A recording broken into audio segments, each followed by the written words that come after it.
The Durham Museum is the place to learn history and meet people from around the world. These are the reasons why Laurette Hess, a French-American, volunteers her time at the museum for 12 years now. Laurette shares with us her great life story here in the United States, confessing that the lack of people walking in the streets at first was rather unusual. We bring to you the story of Laurette, the foreigner who got lost in the streets of Omaha with no one to turn to for help. Well, this happened some 20 years ago. Bonjour, Miss Laurette. Bonjour. Can you tell us where you're from? I'm from France, a city, Orléans. It's 50 miles from Paris. And now you're in Omaha. Yes, I've been in Omaha for many, many years. Now I can say Omaha is my home, more than France, because I've been here for 28 years and more. How did you end up in Omaha? What brought you to Omaha? My husband is from Chicago, and he came here. Well, I met him in Europe, and he came here to finish school. He went to Creighton, and we were in Omaha, and we decided to stay in Omaha. Do you get to go back to France that often? Do you still have family there? Oh, yes, all my family are there. But yes, I used to go home quite a lot. But now I lost my parents, so I don't go as much as I used to. What has been the hardest to get accustomed to here in the United States and Omaha in particular? Your winters. Your winter are still, for me, not the best. But no, the culture, at the beginning, the culture was different from our culture. But I noticed that in different years, a lot of things change in the United States. You know, your cultures change. They begin to take more culture from Europe, like the food, especially the food. So, Why are you here at the museum? What do you do here?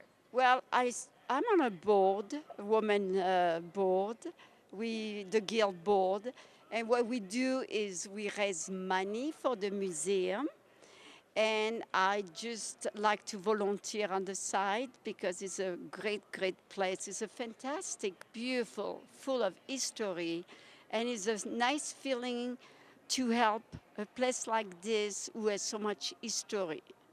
And it's fun to meet so many people from all around the world come here to see these beautiful places.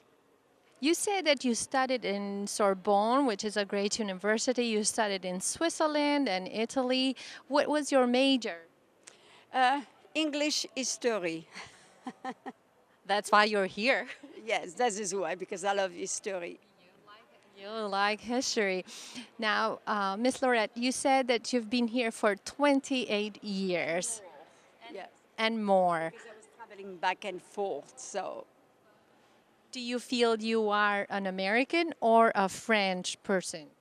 Honestly, I'm American. Now I feel like I'm an American What makes you feel American? because America gives me so much in many different ways. It gave me, when I came here, I was lost. But the one who touched me the most was people will come and help you. Try to do anything for me to make me feel like part of this country. When you go to Europe, do you feel like you belong there as well, or it's mainly I want to go home, I want to go back to the United States? Well, I love to go home because I see my family, but I will never live there again. I mean, I love to go on vacation, see my family because it's a beautiful place, but it's so a good feeling to come back here. Is there a story that you would like to share with us, especially from the first days when you moved to the United States? It has been a long time, but is there something that is still with you? Well, you see, in Europe, we walk everywhere. And when I came here, you have to drive to go any place, especially in the winter. And I got lost. And I was looking for people on the street to ask the direction. and couldn't find anyone because nobody was walking then. Now people walk. So I finally had to stop a police car. No, wave, stop, stop, because I was lost and I wanted to go back home. So that's what reminded me in my mind. So I studied map very well after that. Was that in Omaha or in Chicago? No, it was in Omaha. You were lost in Omaha? Oh yes, I was lost. It's easy for me to get lost. Well, thank you so much, Miss Laurette, and happy Merry Christmas. To you too, and it was nice to meet you. Nice to meet you too. How would you say Merry Christmas in French? Joyeux Noël And et bonne année. and in other languages that you speak? Buon Natale, Feliz Navidad. And Merry Christmas. Merry Christmas, of course, of course. Laurette is not the only one missing people walking in the streets of Omaha. The following segment is the second part of the exchange between Joe Janowski and myself as part of the Outsider-Insider Talk. Walking, although better than 28 years ago, is still a missing element in a foreigner's take on Omaha's lifestyle. One of the things that I noticed early on was that people here in Omaha and in Las Cruces, New Mexico, there's not that many people walking in the streets, and that was a surprise, the element of people in the street. I mean, to the point that my husband said, cars are the people here. Yeah. Cars are the people. Right, right. That was a little, you know, where is the people, I would ask. I want to see the people. Yeah, So yeah. did you notice that difference when you traveled? Because between the amount of walking that is here in the city or people do here in the city or not Well, really? I can't say that I was over there enough to really notice, but I mean, it's interesting to work with you and that for you to say how you miss people walking, and so I hadn't even thought about that. And you said like here in the old market where you get a lot more foot traffic, and that felt more European to you, that you could look out your window. And then it's interesting that you would probably feel less lonely, I would think, less isolated if you saw people walking rather than just cars driving by.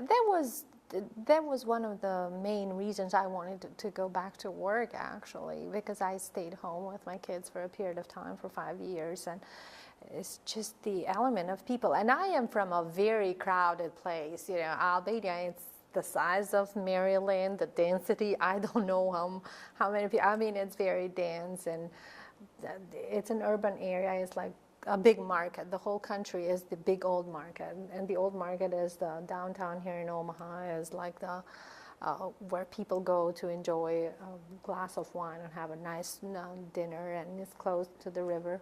So I come from this place, Albania, where all you do was walk. Actually, we didn't have cars during communism, so there was no other choice but walking.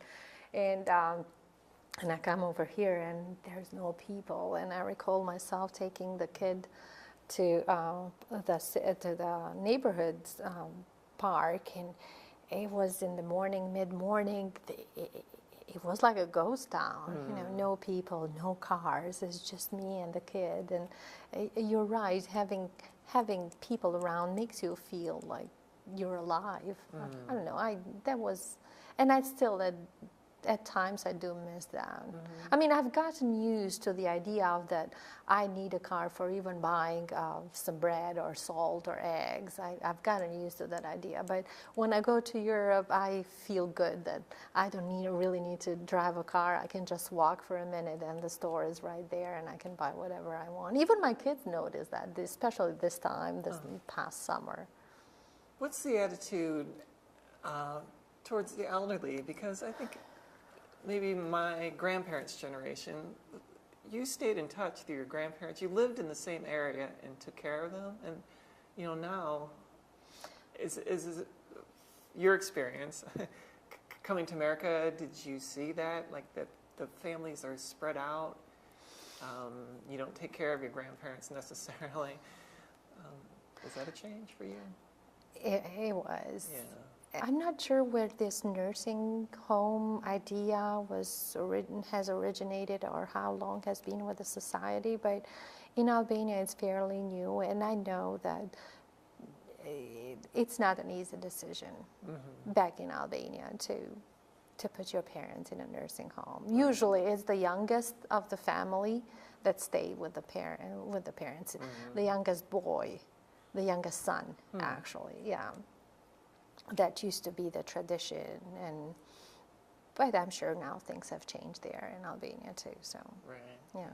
It was a surprise, but then I went and visited nursing homes, and they are very fine places.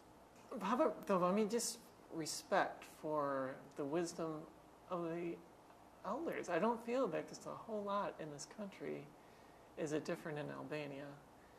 Kind of this reverence almost, I mean, for, yeah, just the wisdom that years bring. I think in our country now, and there's so much shame, almost shame about being old, right? I don't know about that. I don't know if I feel the shame, but in Albania and in the Balkans, I do think that there is still respect for the elder, for the wisdom, as you say. Doesn't necessarily mean that here they don't respect it either. Here in the United States, there is a given. Basically, you don't have a choice. The parent's going to be with you, and you will listen to that wisdom. It's more of a have to thing. Exactly. Well, here is more of a choice. Yeah. When I introduced the show, and a friend of mine, Sally from New Mexico, she was excited that she sent me an email, and she said, "Can you please talk about phone numbers?" Because she said it's really confusing to her when numbers are read in twos. What do I mean? Let's say the phone number, my phone number is 402-714-5380. According to Sally, and I relate to that because I think this is how I used to say that too.